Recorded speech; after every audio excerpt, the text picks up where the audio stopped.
ಎಲ್ಲರಿಗೂ ನಮಸ್ಕಾರ. ನನ್ನ ಹೆಸರು ಡಾಕ್ಟರ್ ದೀಪಾ. ನಾನು ರೆಟಿನಾ ಸರ್ಜನ್ ಆಗಿ ಆದರ್ಶ್ ಸೂಪರ್ ಸ್ಪೆಷಾಲಿಟಿ ಐ ಹಾಸ್ಪಿಟಲಲ್ಲಿ ಕಾರ್ಯನಿರ್ವಹಿಸ್ತಾ ಇರ್ತೀನಿ. ಈ ರೆಟಿನಾ ಅಂದರೆ ಏನು? ಸೊ ನಮ್ಮ ಕಣ್ಣಲ್ಲಿ ಒಂದು ಇಂಪಾರ್ಟೆಂಟ್ ಅಂಗ ಇದೆ.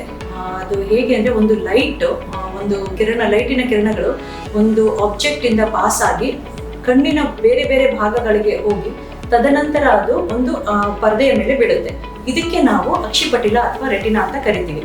ಸೊ ಈ ರೆಟಿನಾದಿಂದ ಬಂದ ಒಂದು ಸಿಗ್ನಲ್ಸ್ ಆಪ್ಟಿಕ್ ನರ್ವ್ ಮೂಲಕ ಮೆದುಳಿಗೆ ತಲುಪುತ್ತೆ. ಆ ವಸ್ತು ಇಂಥದ್ದೇ ಅಂತ ಮೆದುಳು ಐಡೆಂಟಿಫೈ ಮಾಡುತ್ತೆ.